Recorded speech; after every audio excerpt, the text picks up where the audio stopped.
नमस्कार दोस्तों। क्या 156(3) सीआरपीसी से जो भी एफआईआर रजिस्टर्ड होती हैं उस पे पुलिस बड़ी आसानी से यानी जो भी आईओ होते हैं बड़े आसानी से फाइनल रिपोर्ट लगा देते हैं, या केवल ऐसा आप सोच रहे हैं, ऐसी संभावना आपको लगती है? फ्रेंड्स, आज के इस वीडियो में पूरी जानकारी इसी विषय पर। जानकारी के लिए अंत तक बने रहें और वीडियो पर एक लाइक करके चैनल को सब्सक्राइब करके नोटिफिकेशन बिल को जरूर प्रेस करके रखें। फ्रेंड्स, फिर से थोड़ा सा मैं रिपीट करता हूं, जो लगभग हर वीडियो में मैं कहता रहता हूं कि कोई घटना कॉजनेबल ऑफेंस से संबंधित होती है, संज्ञेय प्रकृति के अपराध से संबंधित होती है, उसी की एफआईआर रजिस्टर्ड होती है। मोस्ट ऑफ द केसेस में कभी कभी पुलिस एफआईआर रजिस्टर्ड नहीं करती है, तभी लोग 156(3) सीआरपीसी में एप्लीकेशन देते हैं। और बहुत से केसेस में ऐसा भी होता है कि सीधे लोग 156(3) सीआरपीसी में ही एप्लीकेशन देते हैं, थाने पर जाते ही नहीं है, एसपी के पास जाते ही नहीं है। दो रजिस्टर्ड पोस्ट से सूचना भेजी, इसके बाद सीधे 156(3) सीआरपीसी में application they the. Most of the cases में होता भी यही है। अब अगर 156(3) सीआरपीसी से एप्लीकेशन दी जाती है, थाने से रिपोर्ट आ जाए, कोर्ट एफआईआर रजिस्टर्ड करने का आदेश कर दे, तो भाई जब भी एफआईआर रजिस्टर्ड हो जाएगी तो भी जैसा भी जिस कैटेगरी का केस होगा उस हिसाब से आईओ नियुक्त किया जाता है। अब अगर मान लीजिए मैटर एससी एसटी से रिलेटेड है तो कोई गजटेड रैंक का ऑफिसर ही उसकी इन्वेस्टिगेशन करेगा, not less than deputy superintendent of police.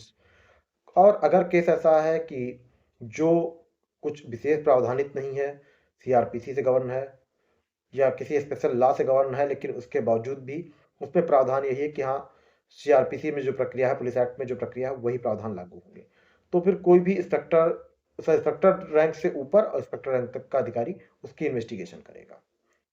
जो भी व्यक्ति आईओ नियुक्त होता है, इन्वेस्टिगेटिंग ऑफिसर नियुक्त हो जाता है, तो भाई उसका यह दायित्व होता है कि वह फेयर और प्रॉपर इन्वेस्टिगेशन करे, बिना किसी पक्ष के, बिना किसी भेदभाव के, सुचारू रूप से पूरे अपनी दक्षता के साथ, क्षमता के साथ इन्वेस्टिगेशन करे। केस चाहे 156(3) सीआरपीसी रजिस्टर्ड हुआ हो, चाहे 154 सीआरपीसी से रजिस्टर्ड हुआ है, एफआईआर का प्रावधान केवल और केवल एक ही है, वो 154 सीआरपीसी दंड प्रक्रिया संहिता 1973 की धारा 154 में ही एफआईआर रजिस्टर्ड करने का प्रावधान है।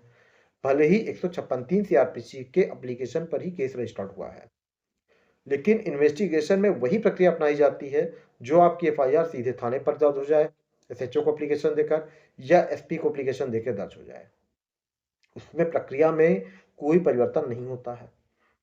आईओ को इन्वेस्टिगेशन उसी आधार पर करनी होती है जिस आधार पर या जिस तरह से, जिस मापदंडों के आधार पर एफआईआर जो सीधे थाने पर रजिस्टर्ड हुई हैं उन केसेस में की जाती है। बयान उसी तरह से अंकित करने होंगे। कोई भी अगर मेडिकल एविडेंस है, इंजरी रिपोर्ट्स हैं, उसको कंसीडर करना होगा। एफएसएल के लिए अगर कोई नमूना भेजा जाना है तो उसको भिजवाना होगा। किसी की मेडिकल एग्जामिनेशन करवानी है, डॉक्टरी परीक्षण करवाना है तो वो करवाना होगा। में सारा दायित्व, सारी प्रक्रिया वैसे ही चलती है जैसे कि सामान्य तौर पर एफआईआर दर्ज होती है। तो अब इसमें बात आ जाती है कि इसमें फाइनल रिपोर्ट लगने वाली बात।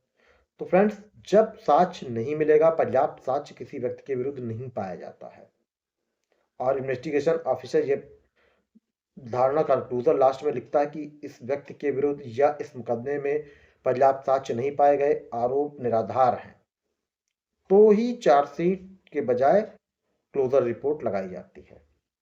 और ये क्लोजर रिपोर्ट जरूरी नहीं कि 156(3) सीआरपीसी से एफआईआर रजिस्टर्ड है तब भी लगाई जाए। सामान्य तौर पर जो एफआईआर सीधे रजिस्टर्ड होती है उसमें भी एफआईआर लग जाती है, फाइनल रिपोर्ट, क्लोजर रिपोर्ट लगा दी जाती है। या अभियुक्तों के नाम निकाल दिए जाएं, मतलब अगर अधिक अभियुक्त हैं उनके नाम निकाल दिए जाएं।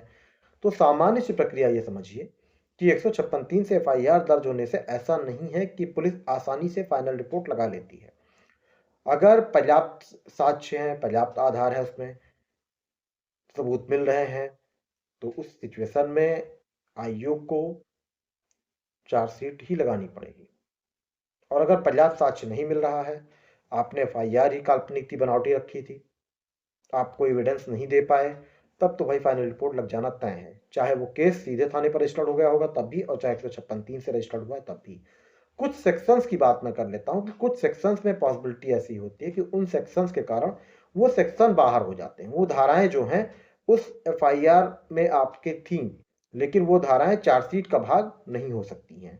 ये संभावना बनी रहती है, क्योंकि जैसे बहुत से आरोप लगा दिए जाते हैं, लेकिन ड्यूरिंग इन्वेस्टिगेशन समझ में आता है आयोग की भाई ये अपराध तो बन ही नहीं रहा है, क्योंकि इसमें कोई भी एविडेंस इसका नहीं आ रहा है। एफआईआर में भले रजिस्टर करा दिया गया था, उसको लिख दिया गया था, 156(3) से भी आदेश हो गया, दर्ज भी हो गई। तो ये ध्यान रखिए कि जब भी आप एप्लीकेशन देते हैं तो प्रैक्टिकल हो जाइए ये कि आप किस धाराओं में अभियोग पंजीकृत करा रहे हैं।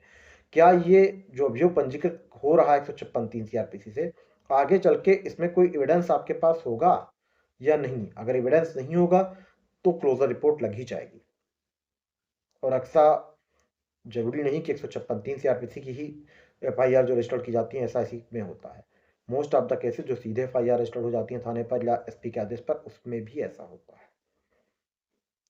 और आगे अगर लगता है कि विवेचना अधिकारी सही से विवेचना नहीं कर रहा है तो आप इसमें आईओ चेंज करवाने के लिए प्रार्थना पत्र दे सकते हैं जिले के एसपी को। सारी प्रक्रिया वही लागू होगी जो एफआईआर केसेस में होती है। फ्रेंड्स, आज की वीडियो में बस इतना ही। नई जानकारी के साथ नए वीडियो में फिर से मिलते हैं। जय हिंद।